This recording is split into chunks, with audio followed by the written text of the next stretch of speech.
expensive. It's $2,000 a month. Like, I made a $17,000 commitment to these coaches. And the reason I did that is because, like, I want to really take a look at myself. I've been 4 years single and I don't date. Like, why don't I date? You know, what's in the way? Like, I want to really look at myself because I do want to have a relationship. Yeah, so I learned a lot of really awesome things. And as a matter of fact, in my new book, the last chapter is called Falling in Love. And I'm going to give away the ending because it's really important. And people are going to think I fall in love with, like, I finally met this guy, but I fall in love with myself. Right. It's not just a fucking book. There's a lot of fucking in there and hard cocks and pussies and stuff like that. But there's also stuff about my relationship with myself and loving myself and things I learned, like, and I want to tell you, like, a big thing I learned is that I used to have this idea of love as being like something kind of external, you know, and now I really feel it like from inside of myself, and I get that I have to just keep loving myself, and then other people get the overflow of the love I have for myself. So with that kind of framework, I don't have to look for someone to, like, love me. Like, it's not as scary anymore, the idea of a relationship, because the love comes from here. And it's not my partner's job to love me. Their love is just a bonus. Right. You know, and I'm starting to really, like, I've really, like, integrated that a lot since I've been working with these coaches. And so, like, I feel so much more powerful and happy in my life. It's been months since I cried over a guy. Like, I can't even remember the last time I cried over a guy because I'm happy now. So that's what that personal development stuff has done for me. Like, it's made my heart feel, like, really more safe. Well, ladies, take note that crying over men you don't have to do. Well, they would blow me off and ghost me. I wrote about that in the book too. Like, there's guys ghosting me, icing, simmering, and then there's a new one I heard on the radio the other day called breadcrumbing. It's when you kind of, like, string someone along and keep texting them, but you're never going to meet them. Like someone you meet online, you just kind of, like, breadcrumbing them.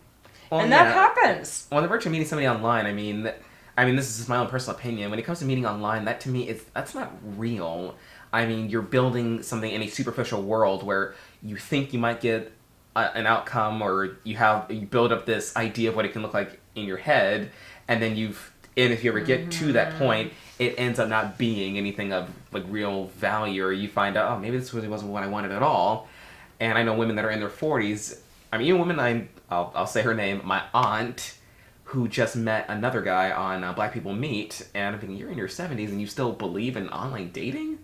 I'm thinking, you can't just do it the traditional way. Now, I'm a traditional person. I'll go out to a restaurant or go out to a bar, or just go out to, somewhere, and there'll be men and women there just conversating, or just some people that are sitting there just minding their own business or whatever. And I'm the type, I don't know whether or not it comes from my extroverted personality, or if it just comes from me just being a relatable person, or it might be just because I'm just the type of, oh, no, I don't wait, I just mosey on up and say, hi, my name is Gerren, how are you? Hey, where are you from? Just general conversation. And that, to me, you'll know within the first 5 minutes whether or not if there's anything there, whether it be sexual, or whether it be just, it can be friendly, or if it can be, absolutely not, I would never talk to you again. It'll just be, I'm saying hi, and now I'm going to say bye.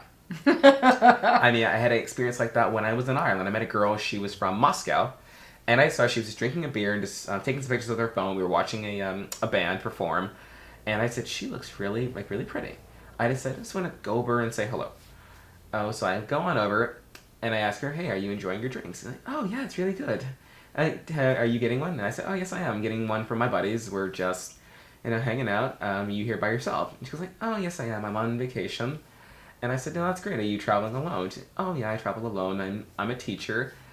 And just asking her general things about herself, and she seemed to be very open and just very comfortable, but just from the get-go, from the conversation, she seemed a bit distant, and I said, it's good, you find this out now versus trying to paint a picture of a person from what you see on an online dating site, because they may be a totally different person than themselves. Let's face it, you go on Facebook and you see people that are in photos with this, that, and so many other things, and they're nothing like that in real life. I mean, I come from a background where things are superficial and oftentimes can be fake, and I mean, you don't want to get that. You don't want people to have that impression of you because you want them to know the real you.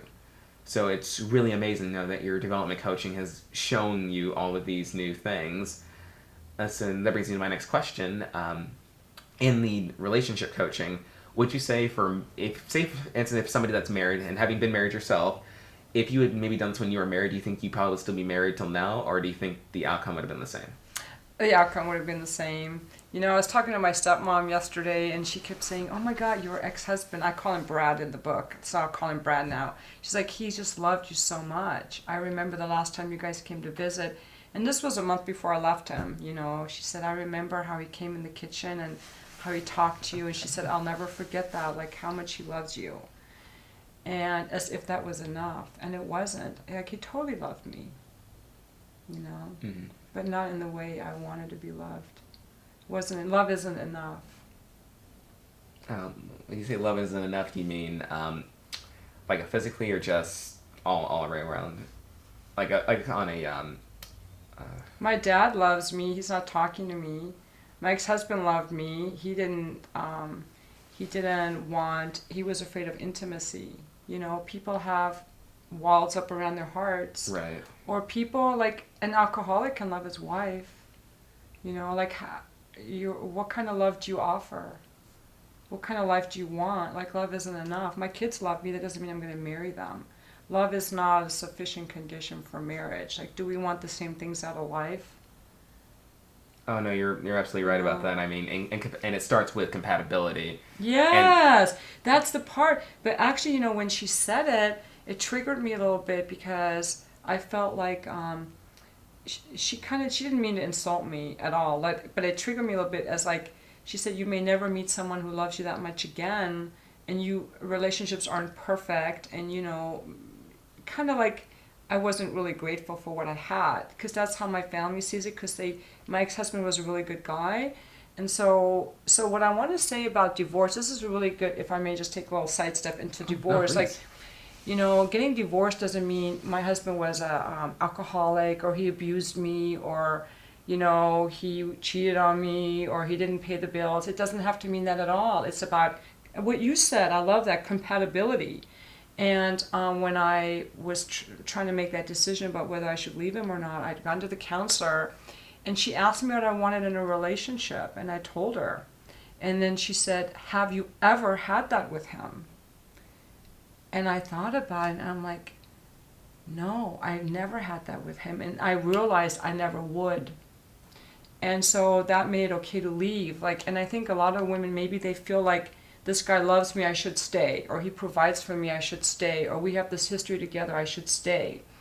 But unless you're hell yes to being with that person every moment, and your life is amplified by that person's presence, why are you even with that person? Right. It's not because we were married once and this person loves me. Like, there has to be some forward growth and momentum, and I have to amplify your life and you have to amplify mine. Otherwise, why are we even together? Just because we got married once, so... Yeah, it can't just be an I and a me kind of thing. It has to be a we thing, because that's the virtue of what marriage is. It's, what can we do to boost the other one up on our worst days? What can we do to bring the other down when the other one's being a little bit too overzealous? Or just what can we do as a couple that really makes us us? And if you don't have any of those things, then you're just living in a fantasy. So it makes total sense why... what you just said there, it makes total sense. I felt really supported and loved by him, but he didn't, he was afraid of intimacy and connection. So when I got married, I didn't really want a lot of intimacy. I was a little bit afraid of it. I had a lot of walls up, but then over the years, as being a mother and all that, it changed me. And then when the kids were older, I wanted a closer connection with him, but he still was afraid of that. And he kind of wanted, but see, as much as he didn't meet my needs, and he didn't, he never did meet those needs. From when we were first married, I would say, let's go to this, marriage class, let's go to this sex class, and he never wanted to do any of it. And he pretty much used me as an ejaculation device in bed. I have better sex in my escort appointments than I ever had with him. But see, I didn't meet his dreams either. I let him down in all the things he wanted, and so he had a lot of resentments against me too. mixed in with the love that he didn't really express. So they were like really festering for years, like, because he didn't like supporting me, and I didn't want to work, and I didn't honor what he wanted, and he likes a woman who's very productive. Like, he's one of those Midwestern practical, productive people. Like, he didn't want to just spend a couple hours in bed on a Saturday morning. Like, he just wanted to get off and then go and do his chores and do his running and work on the house, and like that's not what I wanted. And so, but I didn't meet his dreams because I didn't work, I didn't cook enough, and what else didn't I do that he wanted?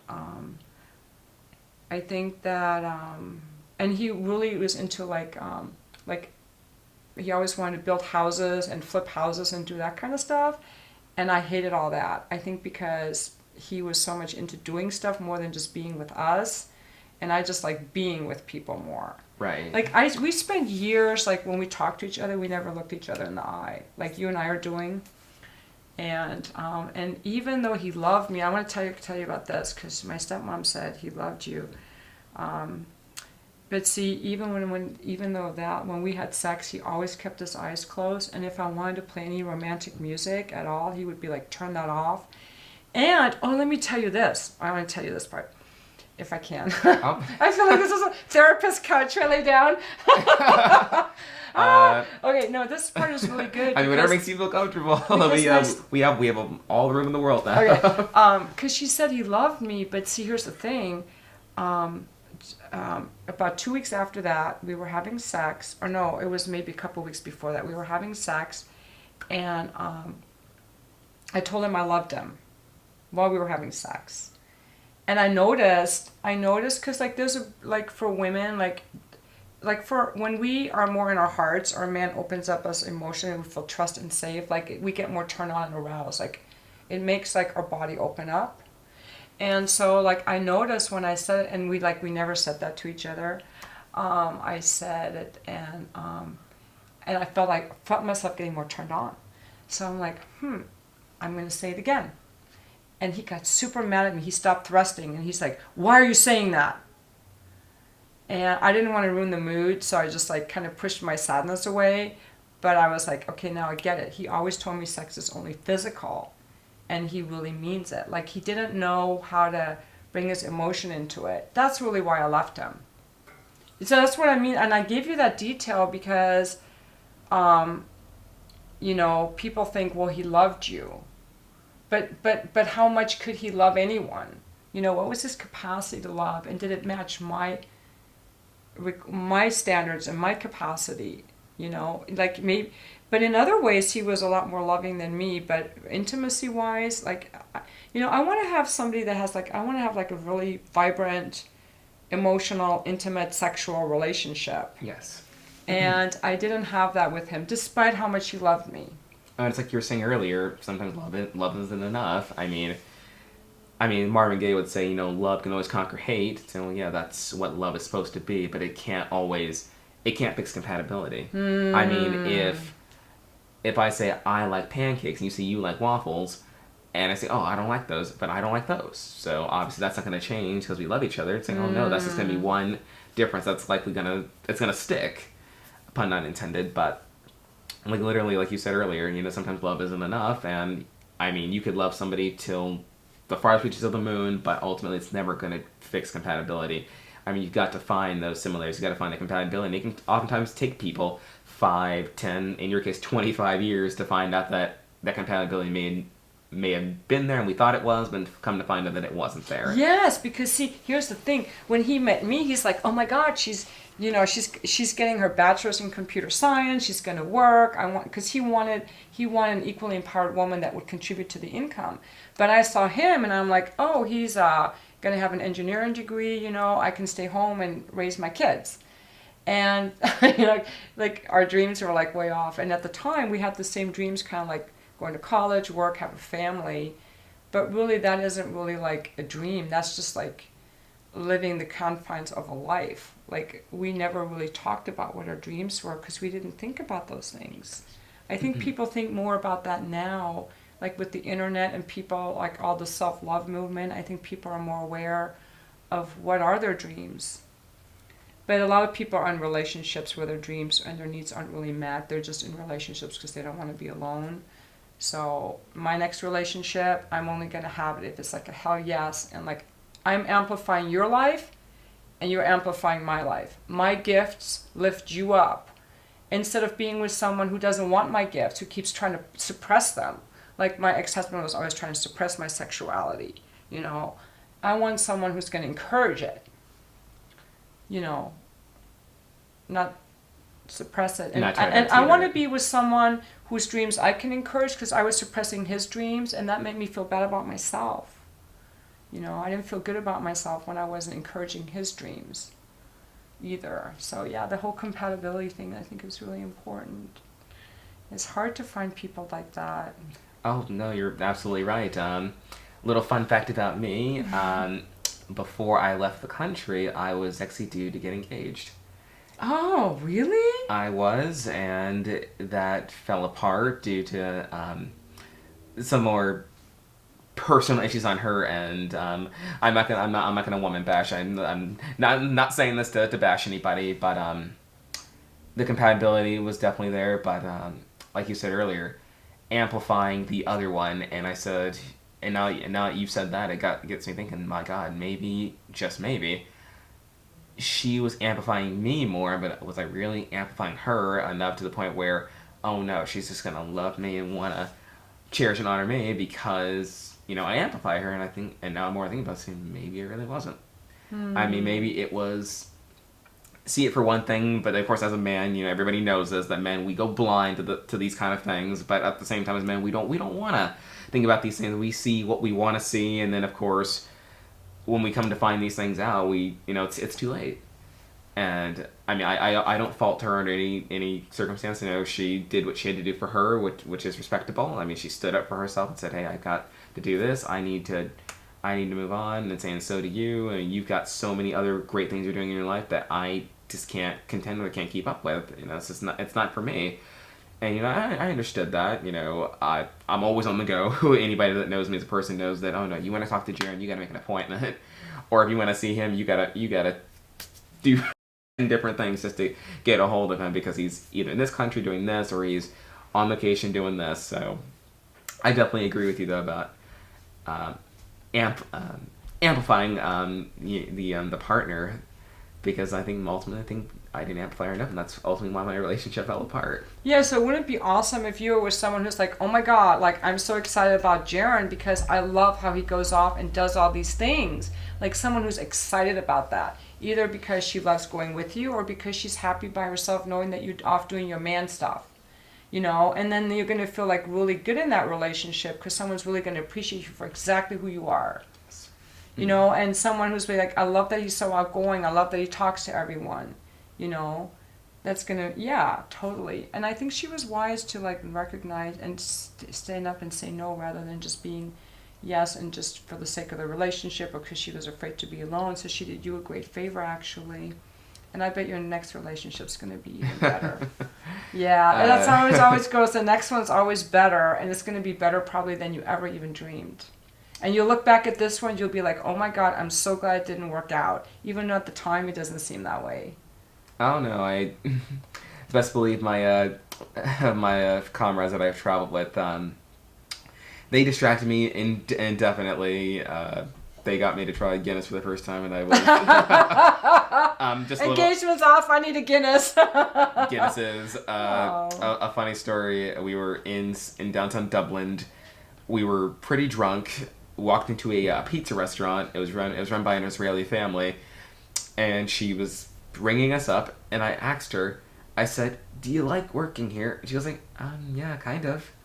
I said, you want a better job? She's like, oh, what do you mean by a better job? I want to hire you to be my bodyguard.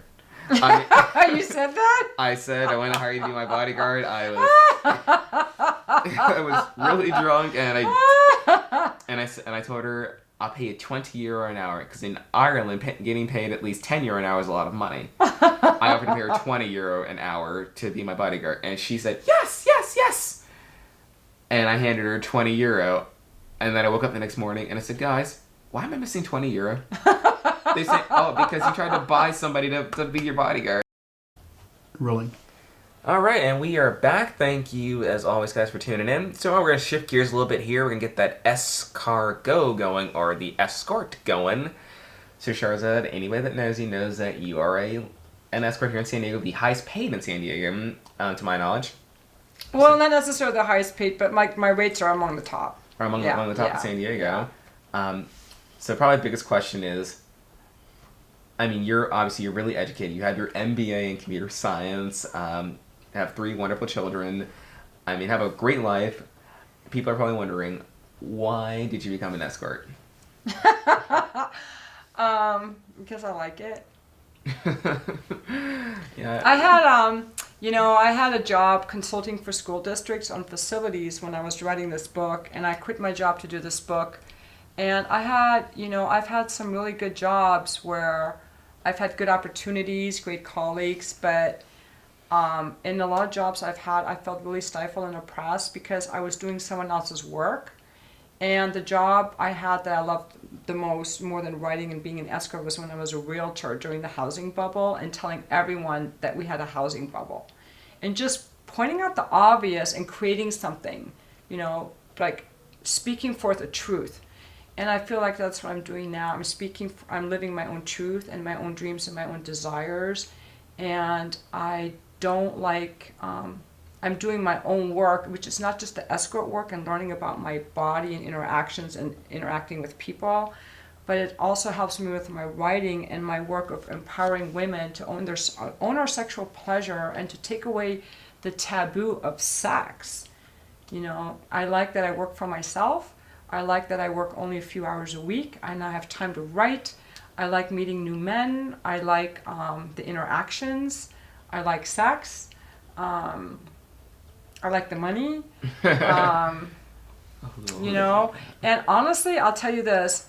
Most men, if you ask them if they would be an escort, if they could do it, they would do it. And the only reason most women don't do it is because they're afraid of some kind of legal consequence, or they're afraid of meeting men online. But ultimately, don't we all love sex? I'll put out the straight up saying yes. If you're saying no, you do not love sex, you just told the world's biggest lie. Except for people who've had really bad sex. So a lot of women don't like sex because the sex they've had is really bad. And that happens when men don't give us enough foreplay and kind of grope us. And grope us and try to fuck us before we're wet enough. Right.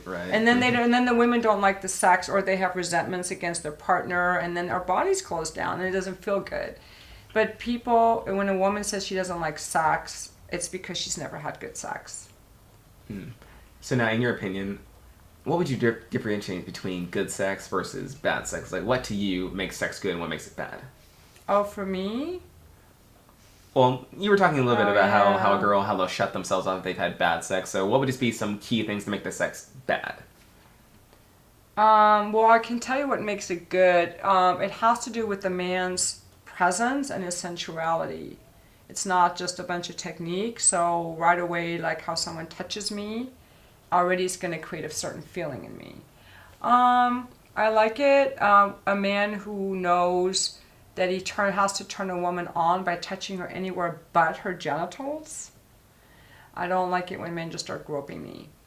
I like it when they hold me tight and squeeze me and take charge, and they're not afraid of their own strength. Right. And I like it when I can just kind of open and surrender. But I also like it, like in my appointments, usually I'm leading, especially if it's a shorter appointment, and I enjoy that too. What makes good sex is someone who, first of all, they have to be sober. If they're drunk, they're no good. And if they enjoy sex. Now, also, what makes it good for me, if the man has to have good erectile function, that means he gets hard. And I like it, the harder they are, the better. I don't enjoy the sex when the man isn't hard. And if he can stay hard a long time, and if he can have sensation with using a condom, and that he can choose when he chooses to come. I had a hookup the other night, the first one in 3 months, and this is a guy I've hooked up with before, and I didn't feel like coming that time. We were having intercourse, And like this guy has like a really good energy. He's in his late 20s. And then I was like kind of done, you know, and I said, you can come now. And he came in like a half minute. But other times he can just stay hard and be inside me for like a half hour. And I like having sex with him because he can stay hard as long as I want. And not a lot of men can do that. And that's one thing I really like. He's super hard and he stays hard as long as I want, and he makes it about me as well. You know, like, and he's very sensual with me, but also very strong. Right. That makes it good for me. And I also like it when I enjoy looking at a guy, and I like guys who are fit and toned and strong, so they can really grab me tight. You know, I like the strength. I like the strength of a man. I don't know. I don't watch TV. Like, those are the things I like. It sounds like you've been watching. But I don't like it when, like, say I have an appointment and some men don't know, and like, say I'm kissing them, and then just because men like us to grab their penises right away, but women, we don't. That feels gropey because we have like 8,000 nerve endings on the little tippy part of our clitoris, but the clitoris is this big organ, which is like twice as many as men have in their penis. So like our clits are extremely sensitive. So if they're touched before we're engorged enough, it hurts. It's painful. A lot of women don't speak up because they're embarrassed to speak up. They don't want they think they should like it.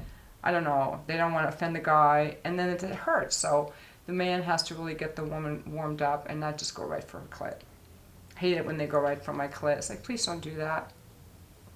And don't just start right in the middle. Like, get us warmed up a little bit. If you weren't taking notes, you missed out on all that stuff. So something else you were saying earlier about when you're like kind of in your way screening your appointments. What are some key things that are turn-offs? Like right away, if a man says he's interested, like what kind of like tests would you put him through to see if he's even qualified to even have an appointment with you? So I have a system that I came up with. Is that first of all, the man has to leave a voicemail. So in my ad, I will state that very clearly. You must leave a voicemail. I will not reply to texts from men I have never met. Please respect that. And so every once in a while, I do get a text or somebody saying, I know I shouldn't text you, but you're beautiful or whatever. But for a man to be taken seriously, he has to show up as a man. I only want to see men who show up as men, who are going to follow, you know, I'm going to be taking a little bit of control in what you have to do for me to want an appointment with you, because I'm inviting someone I've never seen, met, or screened into my home and into my body and into my heart. So for me to want to open myself like that fully to you, I just need a couple things. I like them to leave a voicemail, and when they leave a voicemail, I listen for their voice and how they're talking. The second thing I want is, I'll usually call them back right away. If someone doesn't really know what time they want to see me, it's an immediate red flag. They just want to talk to me, because a man knows when he wants an appointment. And then after we schedule the appointment, I just review the prices and I ask him what he does for work. And then if he still wants the appointment, he has to text me a confirmation. That cuts down on people not showing up, because sometimes after the phone call, he could be thinking, well, that was too much money, or I changed my mind, or I was just calling her to talk, I'm not a hell yes. But it's very rare for a man to send me a text confirmation without intending to really show up. So that lets me know he's really going to show up. So that's a screening tool. And then when they get there, I pick up the phone and call them. I help them find my apartment building and the parking. I don't give out my apartment number when I text after they confirm, I text them my address, but no apartment number, because I'm not going to give out my apartment number till they're actually there. If you've made the effort to drive to my place and you're actually there, then I'll give you my apartment number. And then they come in, and after that, like, I'm pretty much theirs.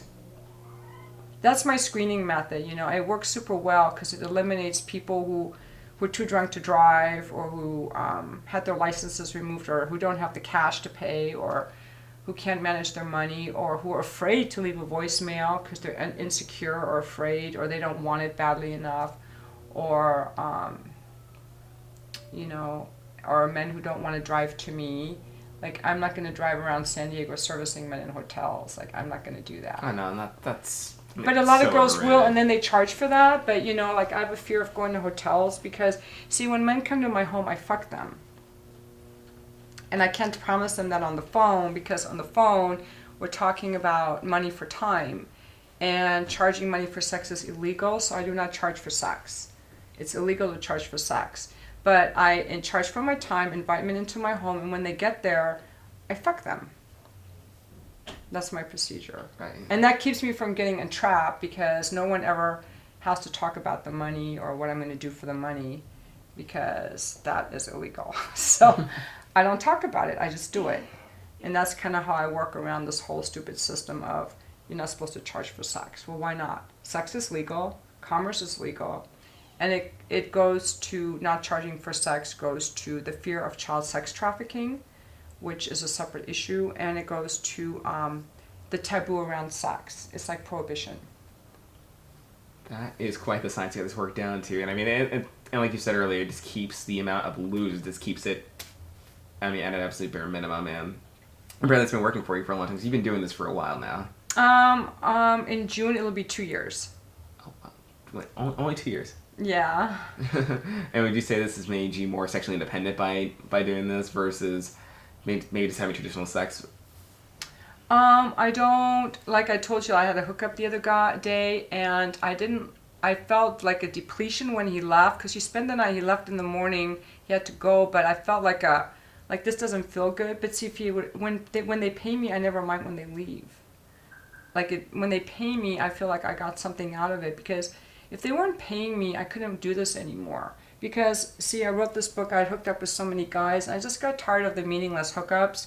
You kind of get to the point where you're just like, you know, it's just another, this isn't bringing me forward, you know. But when they pay me, I actually enjoy doing it because I'm getting something out of it. Otherwise, I wouldn't be having sex with all these men if they weren't paying me. Like, I enjoy the sex, but I want something out of it, a relationship or something. Otherwise, I don't want to do it.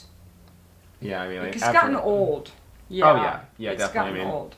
I mean, the sex you're having, I mean, there has to be some kind of end to justify it. Otherwise, it's just sex. And I mean, sex with a passion, and there's sex for whatever it is. So that makes total sense. And especially for women, like, there's a different energy. I've also been more in touch with, like, the masculine is more about, like, driving with the purpose, and the feminine is more about open and surrender and going with the flow. And so, like, I'm really in my feminine energy. So, like, for me to just, like, want to open and surrender to me, and I have to have I want him to give me something, a relationship, you know, or the money too. I mean, they're nice to me, but I wouldn't just do it, like, I enjoy it, but I enjoy it because they're paying me. If they weren't paying me, I wouldn't enjoy it anymore. I wouldn't do it. And I see men who choosing me, like, I don't even see them. Some of them are very ugly, or they're fat, you know, they're old, you know, they don't get hard. Like, it's not always sex that I like. So when that guy came over the other night, I invited him because that was going to be sex for me. In my appointments, it's not about me anyway.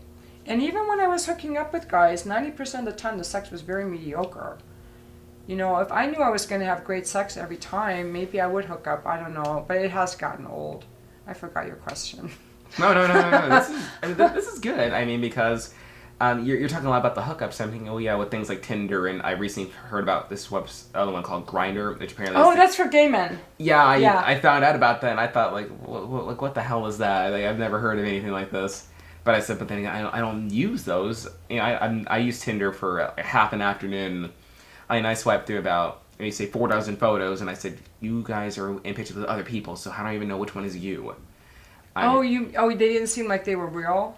I mean, it's not much that, it's just, I don't know if am I supposed to be interested in you, or am I supposed to be interested in your group of friends? And I'm thinking, unless of course you're trying to just hook up for a 3-way, which I'm not into. I just said, no, that's a stupid fantasy that men have. I'm thinking, yeah, I mean, in the grand scheme of things, it seems like a dream come true, but saying, no, I'm interested in one person, not 7, like 4 or 5 at one time. If you're gonna do like an online dating app or anything like that, and it's your account, have you as the profile. On any photo I had of me, saying, oh no, guys, there's nobody else in the photo. Mm-hmm. It's just me and maybe my dog, or maybe me on top of a mountain or something. But outside of that, nope, it's me, because I'm marketing and I'm pushing myself, not pushing like all these other people. Yeah, I love that because I remember one time I saw a photo and I was like, I clicked on the Tinder, to like it, and then I'm like, oh, which one are you? Because I was hoping he was the guy in the middle, but he was the guy on the end. I'm like, can I meet your friend instead? Thank you. Like that's what you're asking for. Someone's gonna like your friend better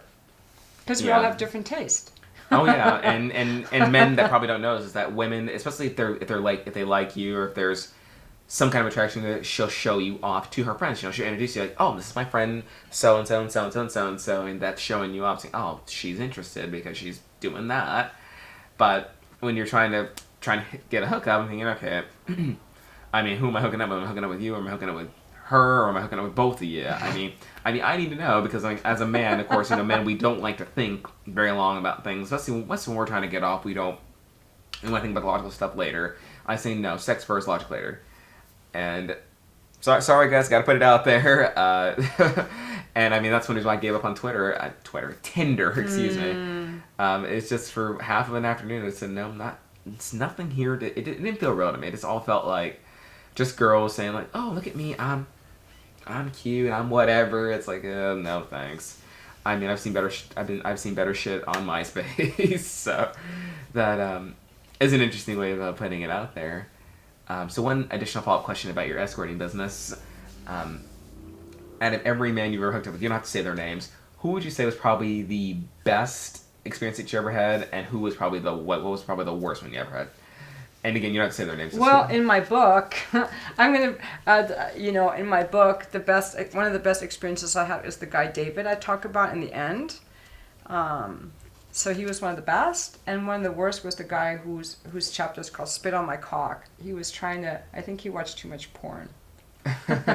Yeah. He just pretty much came over. And then there was one guy who was really good in bed. I gave him an A+, and then he came by my office like a couple weeks later, and I was like, good, I always wanted office sex. Everybody had already gone. And and then he just took down his pants, and I'm like, well, I'll give him a blowjob, I don't care. And then after he came in I think he came in my mouth, I don't recall. He's like, I have to go to the bathroom. I'm like, this is weird, like, because I wanted him to like pull me up and kiss me. He went to the bathroom. When he came back, he was all the way dressed.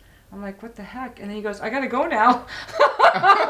I'm like, wait a second, you're not an A anymore. Now you're like a D. You suck. Talk about a about a quickie. So, and that's interesting too, because I've had a few instances of men who like blew me away in bed. I gave them an A+, and then the next time I saw them, they were like a D because they withheld themselves. So to make sex good for the woman, a man has to like.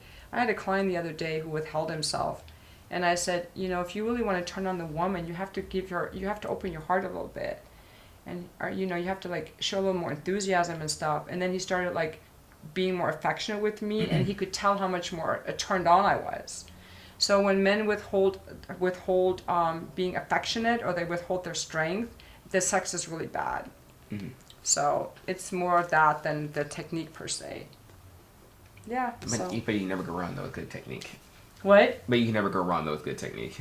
Yeah, I mean, technique is important too, but the technique is secondary. The most important thing is how people feel about themselves on the inside, and how they show up. That's the most important thing, and that's what people don't really talk about in those stupid glamour articles about how to give them a blowjob. Well, if you like yourself and you're sensual and you're enjoying yourself, your blowjobs will be whatever you create them to be. Don't have to, but it's not like, when people give those techniques, they're making sex very physical. Mm-hmm. And good sex is not just physical. Otherwise, we'd all go around fucking robots.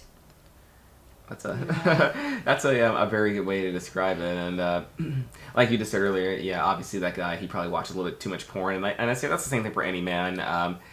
What we see in pornos is nothing compared to what you're really going to experience, because that's another superficial thing that we're bombarded by, to think that, oh no, this is really not supposed to be done. So, no, that's So I have a question. Like, okay, so if you watch porn, like, what do you think you or men like about porn? Because it looks it looks violent and painful to me, like a lot of it. But men love it. Well, for me personally, when it comes to porn, I mean, obviously, there's the softcore and then there's the hardcore. And for me personally, I found it disturbing to watch the hardcore stuff, because I really feel like I don't really know what you're supposed to be getting out of this. Are you just supposed to be getting out of it this really, really gruesome and just, in my opinion, downright piss poor content of saying this is how a woman likes to be deep throat, this is how a woman likes to be done anally, or this is how a man likes to be sucked off. I'm thinking, this looks sickening to me. But then you look at softcore, saying, oh, okay, no, it's a lot more gentle. Like, I'll do an example here. Say right here, this is her body, and just gently stroking her back, gently stroking her back, saying no. She's smiling at me. She looks back and you just says, yes, that's fine, and gently bring her up to you, and you look at her face, and just give her that nice smile back. She's gonna smile back at you, and then before you know it, she's hooked. You're hooked. The turn on is there. The what do you call it? The sexual energy. It's building, and you got something going. Okay. Then you don't mind as much, hearing her moan, or just hearing her get off, or even seeing him just do his like manly moans if he's got him, or just even seeing him just close his eyes and just relax. I mean, okay, that's a lot more, a pleasurable thing to watch, and you don't feel as much as inclined to have to be rough right away, unless of course that's what both parties want. They just put it off. They just portray it that way. And there are any number of porn stars. I mean, I've actually worked with 2 of them myself, and I know straight up that they're no nonsense. They say no, want to get right to it. Get your pants off. Let's get right to it. In their real life? Yeah, in real life. That's how they are in real life. And I'm thinking, you guys don't want to just slowly, build up to it, But I mean, then again, that's just me. I'm thinking, slow. Let's go slow. I mean, it doesn't have to be, fast and rugged. I went to Pacers back in December for a buddy's birthday, and he bought us all. I mean, and I was thinking, it's your birthday. Why are you buying? Oh, no, guys. My gift to you all is being a part of my life. I said, all right, though, that makes total sense. It's a very selfless thing to do. So he bought all of us lap dances, and the girl that he bought for me and my brother, I just said, I don't know if I like her. I mean, she was really cute. She had a really great accent, but she was just too rough. I mean, her instinct is just to grab your arm and just pull you away, saying, like, honey, we don't have to run. I mean, you guys aren't closing for another 4 hours. Just take your time. I mean, you don't need to rush it. I mean, of course, we're on a time limit, obviously, but I'm like, honey, this doesn't turn me on. This is making me feel like I'm just another piece of meat to you. Mm-hmm. I mean, I get it, of course, to them it's a job, and these girls are in their 20s and 30s, and this is a job. They don't give a shit about this. Yeah, so I used to also fuck my husband just very quickly without any foreplay, because I thought foreplay was for frigid women who couldn't get turned on without it, because I used porn as my, And then I've also had women tell me that I used to like really rough sex because I thought sex was really shameful, and the only way I could allow it was if it was kind of punitive. Mm-hmm. So, a woman who's in touch with her femininity and her softness and her... I mean, yeah, of course I like it rough too, but I like to start out really slow, and I'm very sensual because I'm in touch with my femininity. And men like it really slow too, and what men really like about my blowjobs is because I do it so slow. Mm-hmm. But I only started doing that maybe a couple years ago, so I used to be kind of like those young girls probably, because I had turned off my femininity and thought that my masculine was like more acceptable part of me. Oh yeah, and that goes back to what I was saying earlier about the hardcore stuff, is that when you see women get off, especially when they get off that fast, I'm like, am I seeing more of a masculine side of you, or is that I don't think they're getting off that fast. They're faking it. In porn? Oh no, you're right. I mean, yeah, a lot of it is fake, but you look at some of the more, in my opinion, the A-list porn stars like Katie Morgan or James Stone. I mean, they make it just look like, oh no, it's just another run in the park, just another stroke of the day, and to them, and I mean, they get off so fast and easy. I mean, there's even one other woman that Katie Morgan had on her talk show on HBO. It was a plus size woman, and she had 10 orgasms in the period of just 5 minutes, and fully clothed, and she made it just look so effortless. I'm thinking, how are you doing that? And I mean, she just closed her eyes and she just breathed in, and so that was 2 orgasms right there. I'm thinking, how? Maybe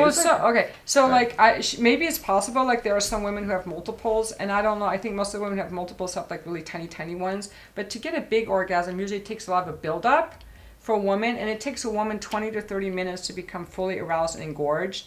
Like, I mean, you can get wet like that and fuck, but but for the vagina to get fully engorged can take 20 to 30 minutes. So the fucking a woman with an engorged vagina is so much more pleasurable for the man.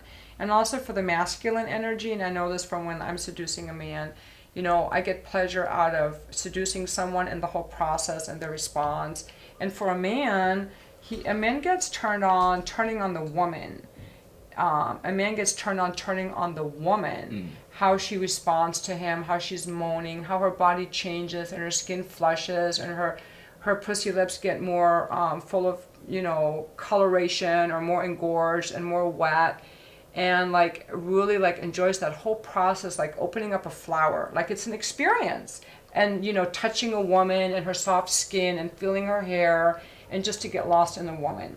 It's a completely different thing than when you're just watching porn, you're just jerking off. And I think that there are women who can come really quickly, but in porn, I think there's a lot of faking. It doesn't look real to me. And I can tell you a statistic is that 80% of women fake 40% of their orgasms, or it could be vice versa. 40% of women fake 80% of their orgasms. I can't remember. There's a lot of faking going on, and the men never even know it's happening.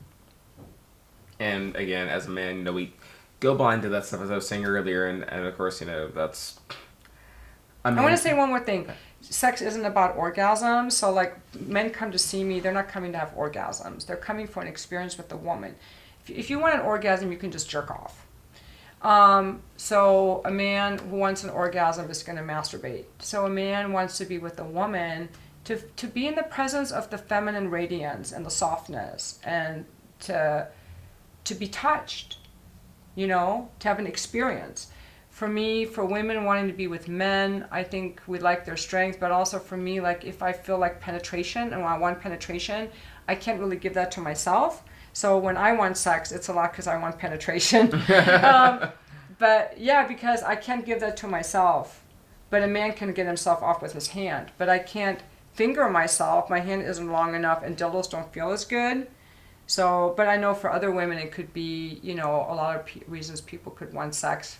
Could be, I want to have power over you. I want to punish you. I want attention from you. I want to feel desired by you.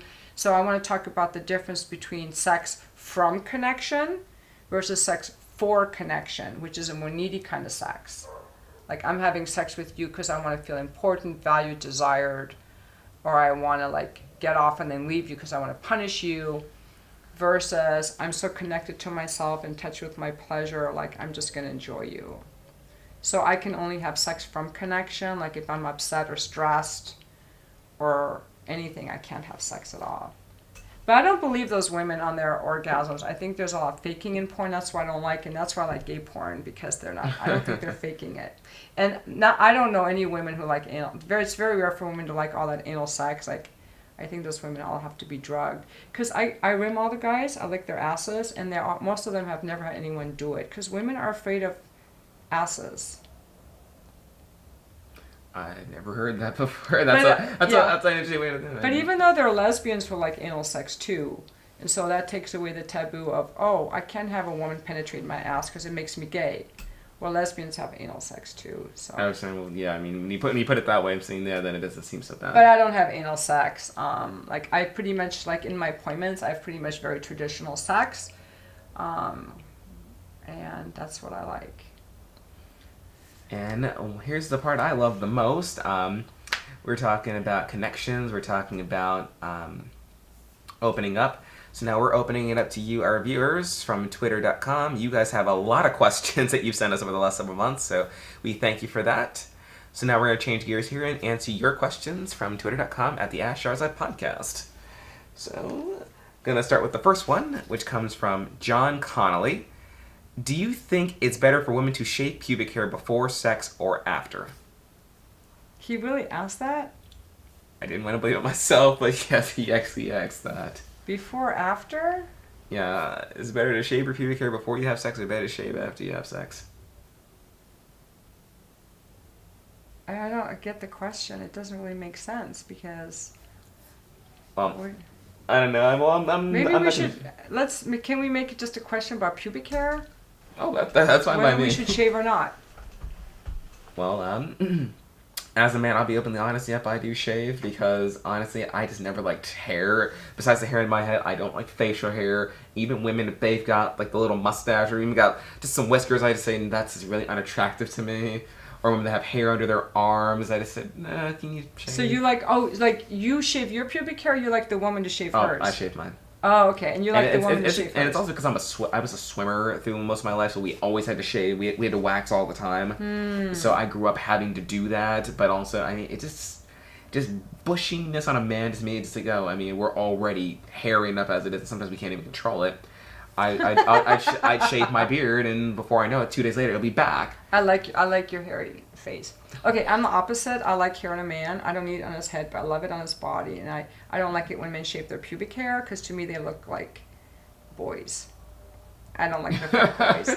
And when women shave their pubic hair, they look like girls. Like, are you trying to fuck a girl? Like, women are supposed to have hair. This is just my view. Like, you can have your own view. This is how I see it. And I used to have like a little landing strip, but I've kind of let the top grow in a little bit more, so I feel more like a woman. Mm-hmm. And again, I think that shaving is like casting aside like my femininity, but I always shave along the bottom because I just think it's better. Like, just feels better for me. I mean, it feels more like a. I don't like, yeah, but I don't like it when men shave their hair, and I think they do it. I always think that they do it for women. I personally like the hair, so. Yeah, but I think it's fun to just play around with different things. Like, do I like my hair? Do I not like my hair? And everyone has different things. I had a guy tell me the other day, I wish you had a full bush. But I don't. You know, if I was dating a guy like that, I would. I'd let it all grow back. Well, John, there's your answer. If you're interested in Schahrzad, then you know right away. She likes men that have hair. So now we're going to move on to our next question. That comes from...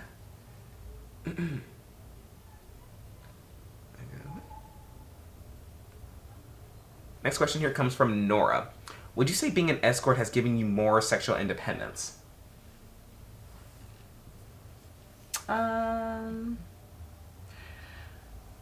It's given me it's giving me more independence in my work, for sure. Totally independent. I work for myself. And as far as the men I'm with, it's exposed me to a wide range of men. Men come into my home that I would have never invited if I'd met them in person or online. So it's been good for me. I've met men of various ages and looks and careers and races and sexual functions, you know. So it's given me like a really good experience. Yeah.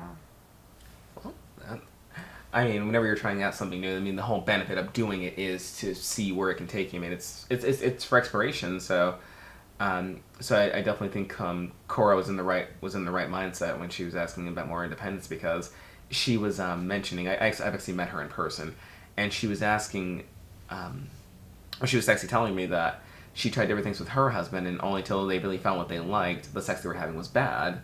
Up until they really, tried something that worked for both parties, it was effortless, and by that point, I was saying, oh no, it was automatic.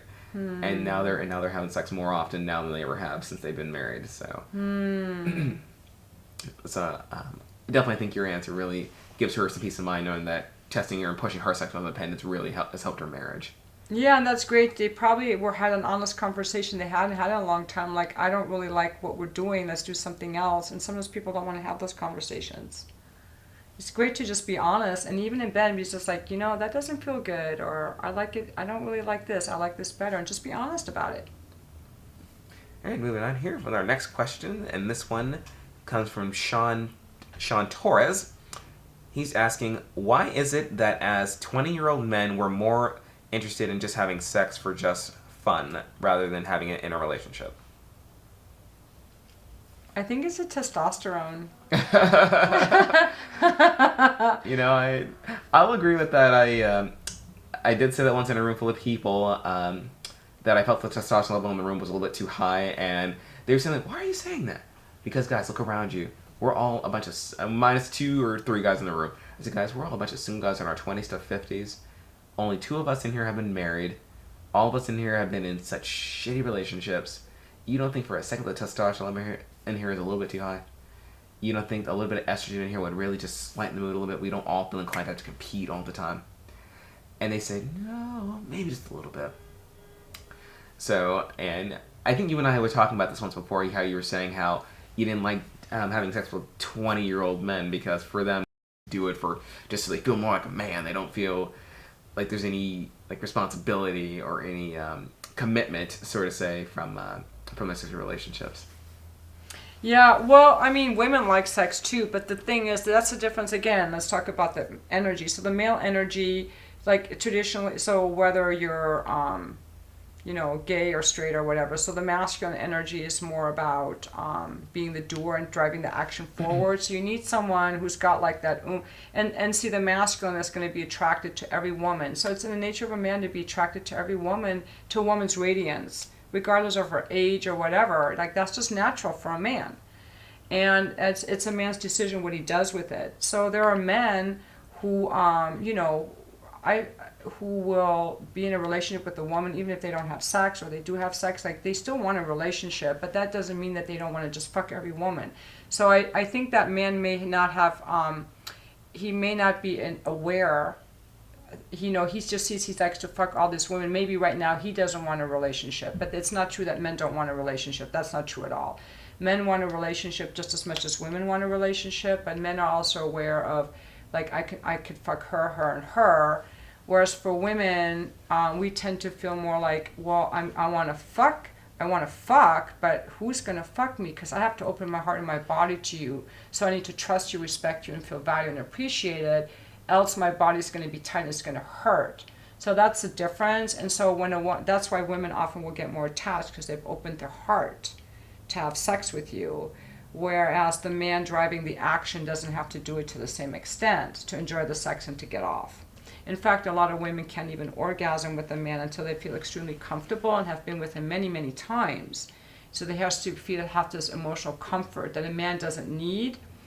So I think it's very important to be aware of the difference between the masculine and the feminine energy when it comes to sex. And even in relationships, like a man gets his validation more from his purpose and his mission in life, and a woman's comes more from like how she expresses love in her relationships. We still both want a mission, we still both want relationships, but what's driving you more in your life? So for a man, like, I think he gets his love more from the freedom he gets from his work, and the woman gets it more from her relationships. And I agree, and that's what I read in David Data's books, and I totally agree. I totally agree with that. So he may feel like he just wants sex, but that could just be a phase for this particular man. Well, I'll definitely store that one away, being in that demographic, but maybe not necessarily have the same problem as he does. All right. So moving on here with our next question, which comes from... And also in a lot of my appointments, men don't have orgasms. Sometimes they can't come.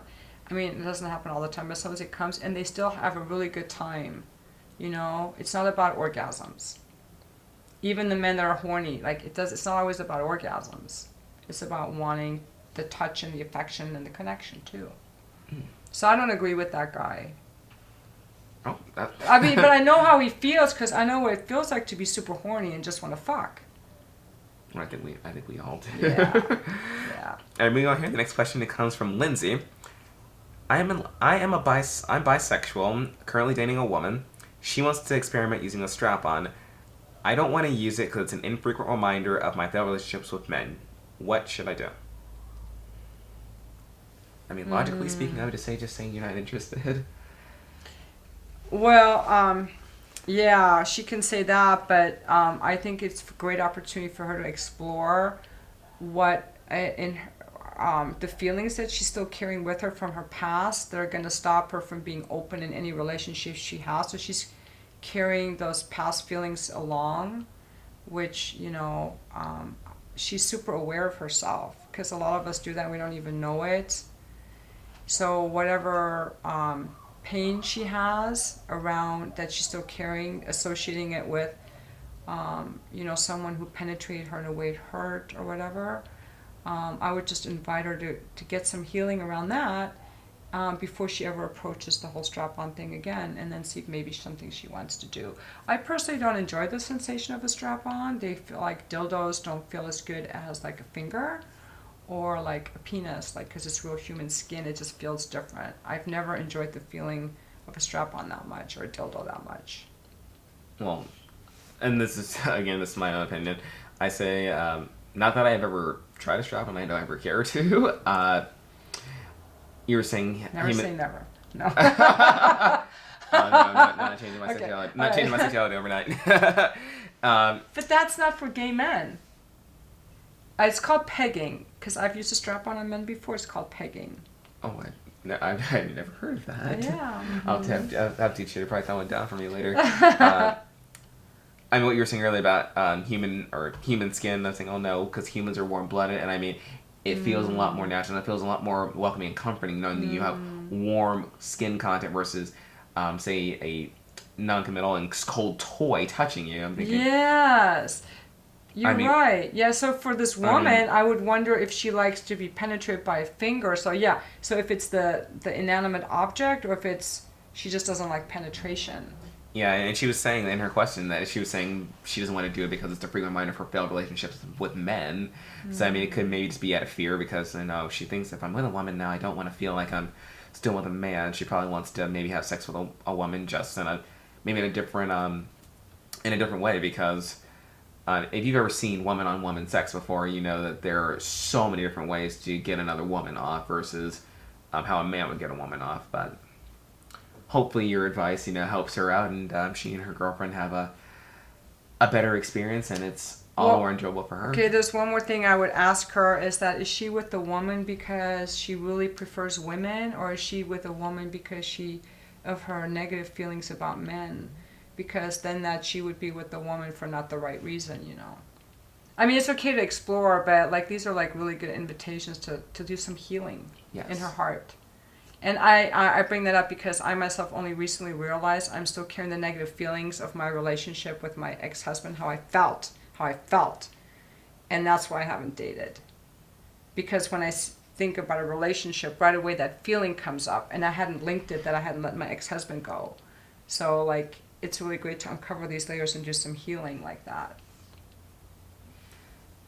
And now I'm gonna have to say it's time for us to heal our audience because we are out of time. But as always, guys, thank you for watching the Schahrzad podcast. I'm Gerren Hall, joined as always with the lovely Schahrzad Morgan. Where can we find the new version of your book? My book will be out in May at the latest, and it will be on Amazon, and it will be on my website, whatididforsex.com. Oh, guess I'll have to change my URL now. All right, you heard her at whatididforsex.com. Get your copy on what day in May? I don't know yet. It'll be in May sometime. I'm still doing final edits on the manuscript. Just for fun, why don't you release on a Mother's Day? Okay. I'm just That'd be kidding. great. Yeah, I love that. I love that. Well, it's the only holiday we got in May. Well, that's all the time we have today, guys. We'll catch up with you all next time. Thank you.